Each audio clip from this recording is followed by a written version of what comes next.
পুনরায় জেলা জজ আদালতের কর্মচারী নিয়োগ পরীক্ষার দাবিতে মানববন্ধন।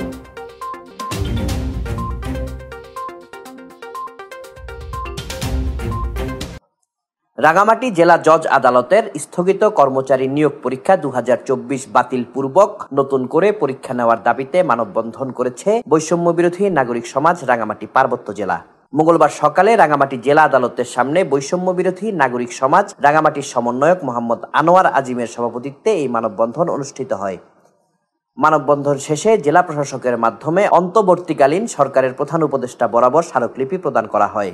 এ সময় বৈষম্য বিরোধী নাগরিক সমাজ রাঙামাটির সহ সমন্বয়ক জুই চাকমা, প্রতিনিধি বেগম নুরজাহান, সিআরবি সাধারণ সম্পাদক মোহাম্মদ নাসির উদ্দিন, উন্নয়ন কর্মী জ্ঞান বিকাশ চাকমা ও রবি বড়ুয়া সহ অন্যান্যরা উপস্থিত ছিলেন। স্মারকলিপিতে বৈষম্য ও কোটা বিরোধী ছাত্র জনতার আন্দোলনে আত্মহতি দানকারীদের প্রতি সম্মান দেখিয়ে এবং বেকার শিক্ষার্থীদের কথা বিবেচনা করে রাঙামাটি জেলা জজ আদালতে স্থগিত কর্মচারী নিয়োগ পরীক্ষা 2024 বাতিল করে নতুন নিয়োগ বিজ্ঞপ্তি জারির সিদ্ধান্ত গ্রহণ করতে অনুরোধ জানানো হয়।